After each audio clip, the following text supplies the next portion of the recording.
منظور نہیں ہو رہے تھے یا ان کو جمع کروانے کی اجازت نہیں تھی، وہ جمع بھی ہوئے، منظور نہیں ہوئے تھے مسترد ہوئے، اب عدالتیں جو ہیں وہ ان کے کاغذات نامزدگی کو منظور کر رہی ہیں، ان کو الیکشن لڑنے کی اجازت مل رہی ہے،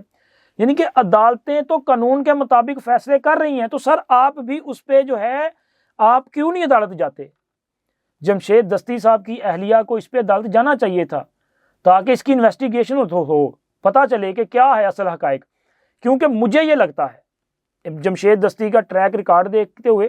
تحریک انصاف کی سیاست اور ان کا مزاج دیکھتے ہوئے کہ جمشید دستی صاحب نے یہ گھٹیا الزام جو ہے وہ تھوڑے سے فائدے، سیاسی فائدے کے لیے، یعنی کہ وہ کسی طریقے سے وہ جناب ایم این اے یا ایم پی اے بن کے اسمبلی تک چلے جائیں، اور انہوں نے لوگوں کے جذبات سے کھیلنے کی کوشش کی، لیکن اس کے ساتھ ساتھ انہوں نے بڑی خوفناک سازش بھی کی ہے اس کے ذریعے۔ دیکھیں اس کا امپیکٹ کیا پڑے گا آپ کی سوسائٹی میں، اس کا امپیکٹ یہ پڑے گا کہ یار ہماری پولیس اور ہمارے ادارے اس قدر گر چکے ہیں کہ یہ ایک خاتون خانہ کے ساتھ اس قسم کی گھٹیا حرکت کرتے ہیں، اور اس پہ ری ایکشن آ سکتا ہے، لوگ جو ہیں وہ جذباتی ہو سکتے ہیں، بالکل اسی طرح کا ری ایکشن پیدا ہو سکتا ہے جس طرح کا 9 مئی کو ہم نے دیکھا، کیونکہ 9 مئی سے پہلے بھی تو ایک بیانیہ بنایا گیا تھا نا، باقاعدہ طور پہ فوج کے خلاف جو ہے ایک بیانیہ بنایا گیا، فوج کو تسلسل کے ساتھ سکینڈلائز کیا گیا، فوج کے چند اہم عہدیداروں کے نام لے کے ان کی تذلیل بھی کی گئی، ان پہ سنگین قسم کے الزامات بھی لگائے گئے، تو وہ جو ایک ذہن سازی تھی اس کا نتیجہ ہم نے 9 مئی کو دیکھا ہے، اور اسی قسم کی کارروائی ان ویڈیوز کے ذریعے جو ہے وہ کی جا رہی ہے، یہ ویڈیوز کے ذریعے لوگوں کے جذبات سے کھیلنے کی سازش کی جا رہی ہے، لوگوں کو اپنے ہی اداروں کے خلاف بھڑکانے کی کوشش کی جا رہی ہے۔ میں پولیس کی سپورٹ نہیں کر رہا، میں نہیں کہہ رہا کہ پولیس جڑی ہو بڑی پاک صاف ہے، نہ سر، پولیس کی میں سپورٹ نہیں کر رہا، میں تو کہہ رہا ہوں کہ اس معاملے کو انویسٹیگیٹ کریں تاکہ دودھ کا دودھ اور پانی کا پانی ہو، لیکن جو جمشید دستی صاحب یا پی ٹی اے کا مزاج ہے، میں اس سے بھی مجھے ڈاؤٹ ہے کہ سر یہ جو کہہ رہے ہیں نا وہ پورا سچ نہیں ہو سکتا، اور کم از کم یہ الزام تو نہیں ہو سکتا کہ بیوی کے کپڑے پھاڑ دیے۔ اور اب اسی طرح کی کارروائی آپ دیکھیں، زرتاج گل نے جو کیا، وہ پشاور ہائی کورٹ میں آئیں اور وہاں پہ آ کے جناب انہوں نے اب وہ اسکرپٹ کی ڈیمانڈ کے مطابق دیکھیں کہ وہ میک اپ بھی کیسا کیا، انہوں نے اس طرح کا میک اپ کیا کہ جس سے یہ پتہ چل رہا تھا کہ یار دیکھیں ان کی کتنی حالت خراب ہے، اور اس وقت تو یہ قابل رحم حالت میں ہے، اور ان کا دیکھا ہاتھ جوڑ جوڑ کے میں معافی مانگتی ہوں خدا کے لیے، اس سب کا وہ پتہ معنی مطلب کیا تھا، ہر چیز کا میں معافی مانگتی ہوں، مجھے ایم این اے بنا دو، ہم سے غلطی ہوگی مجھے ایم این اے بنا دو، اگر آپ چاہتے ہیں تو جناب میں تو شہداء کی وارثان میں ہوں، پھر بھی ہم جناب اپنے کیے پہ شرمندہ ہیں، جواب وہ خواہش کیا ہے، ایم این اے بنا دو۔ کیوں ایم این اے بننا چاہ رہی ہیں؟ وہاں پہ جا کے کرنا کیا ہے؟ کیا آپ نے ایک بار پھر اداروں کے خلاف ہی سازش کرنی ہے؟ میں نے کل بھی کہا تھا کہ سر یہ جو ساری کارروائیاں کی جا رہی ہیں نا، یہ ان کے پیچھے باقاعدہ ایک پلان ہے، اور یہ پلان بھی چل رہا ہے، یہ جو ویڈیوز آ رہی ہیں لوگوں کو ذہن سازی کی جا رہی ہے، یہ پلان بھی چل رہا ہے۔ اب اس پلان کے مطابق اور کچھ لوگ جو ابھی پردہ اسکرین سے غائب ہیں، جو کہیں چھپے ہوئے ہیں، وہ بھی آنا شروع ہو جائیں گے، اور وہ جو چھپے ہوئے نا ان کی حالت دیکھ کے آپ کو اندازہ ہوگا کہ یار یہ پکے مفرور اشتہاری ہیں۔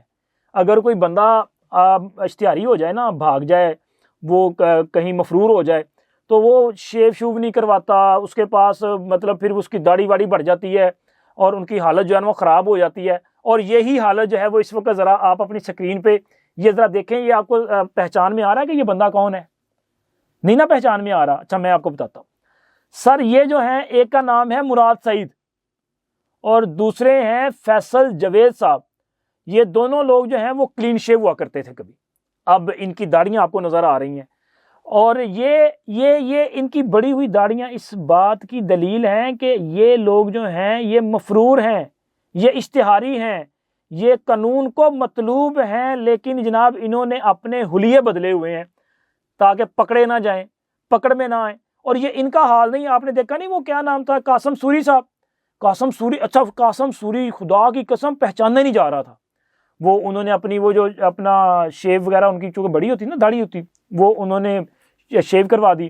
اور وہ پہچانے نہیں جا رہے تھے، اور اسی طرح کی حالت جو ہے وہ باقی لوگوں کی ہے۔ اب آپ تصور کریں کہ یہ 2 لوگوں کی تصویر آپ کے سامنے ہے، لیکن یہ سارے کا سارا وہ جو اپنا جمگٹھا ہے نا، اکٹھا ہے جہاں بھی ہے،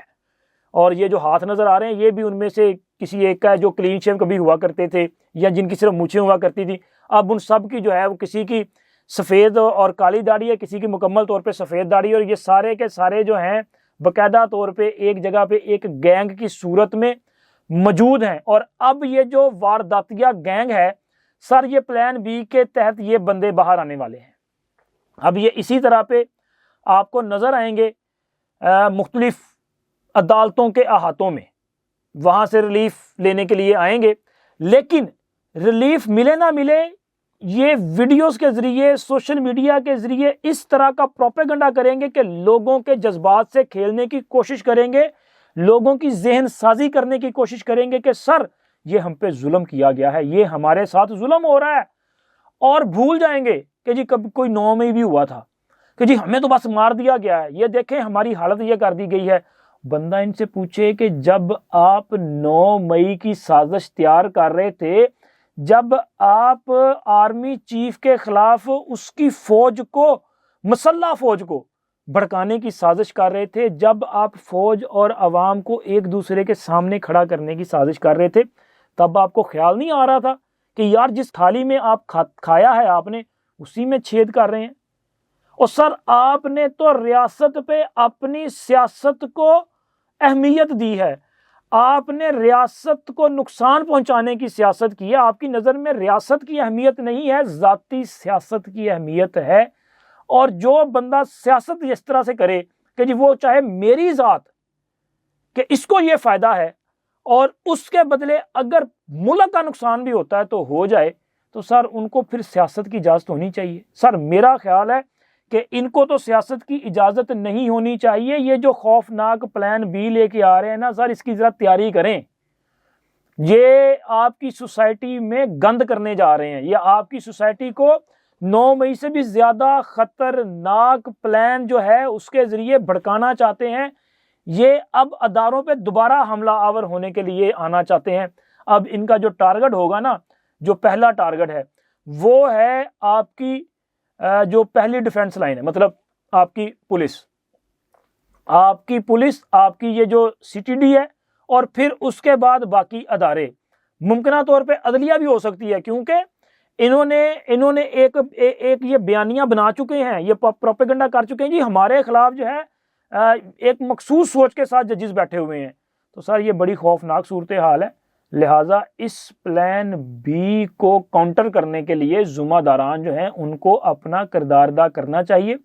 میں نے بطور جرنلسٹ اپنی ذمہ داری ادا کی ہے کہ آپ کو بر وقت اس سے آگاہ کیا ہے۔ اب آپ اپنا کام کریں، اور آپ دوست بھی کامنٹ سیکشن میں ضرور بتائیے گا کہ آپ کے خیال میں کیا اقدام کیے جانے چاہیے کہ جن کے بعد ہم اس پلان بی سے بچ سکتے ہیں۔ اب تک اتنا ہی، ملتے ہیں اگلی ویڈیو میں۔ اللہ حافظ۔